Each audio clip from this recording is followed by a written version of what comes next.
Ang regrets natin ay may kinalaman sa mga bagay na pinili natin noon pero ngayon ay pinagsisisihan natin.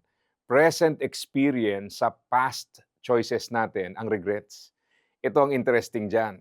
Maaaring ang mga bagay ay pinili natin noon dahil na-pressure tayo, naging passive tayo, ginusto natin at maaari pang ang pinaglaban pa natin. Ibig sabihin yan, hindi lahat ng regrets ngayon ay inakala nating pagsisisihan natin balang araw. Ibig sabihin niya na sadyang may mga bagay na hindi talaga natin alam na pagsisisihan natin. At may mga bagay na alam na natin noon pa man na balang araw ay babalik sa atin at pagsisisihan natin. May wisdom sa kasabihang ito na pwedeng i-apply sa regrets natin. Today is tomorrow's yesterday. Ibig sabihin, kung marami kang pinagsisisihan o regrets sa nakaraan, baka naman taglay mo pa rin ang mga habits o mindset na pinagmumula ng iyong mga regrets.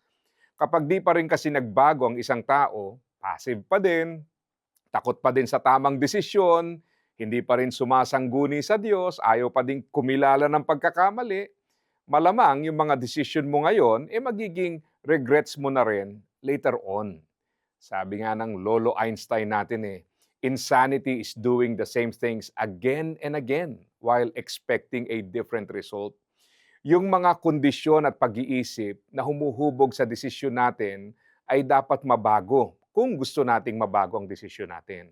Kapag hindi na bago ang mga iyan, darating na naman yung punto at dahilan na sasabihin mong wala kasi akong choice, wala akong magawa, hinayaan ko na lang. O kaya ipaglalaban mo at pipiliin pa rin ang mga bagay na hindi naman tama at dapat para sa iyo.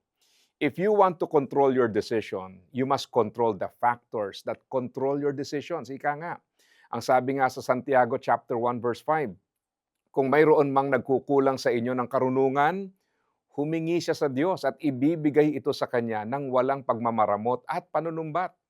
Ang wisdom mula sa Diyos ay napakahalaga upang ang desisyon ay maging tama. Pero para ito ay matamasa, kailangan munang maging mapakumbaba at umaming. Kailangan ng gabay ng Diyos sa mga pagpapasya at pagdedesisyon. Hindi din sa lahat ng pagkakataon, sang-ayon sa gusto mo o timetable mo ang ibibigay na wisdom sa iyo. Hindi laging madaling piliin ang tama at hindi rin laging mahirap piliin ang mali. Pero sa sino mang sa Diyos ay sumangguni at magpapasakop, ang pagpapala ng Diyos ay magiging laan. Hindi tayo binigyan ng buhay para lang later on ay manghinayang dahil sa mga maling desisyon. Tanggapin ang wisdom ng Diyos upang ang buhay ay maiiwas sa mga bagay na balang araw ay pagsisisihan. Posible yan sa biyaya ng Diyos. Kaya, asa ka pa.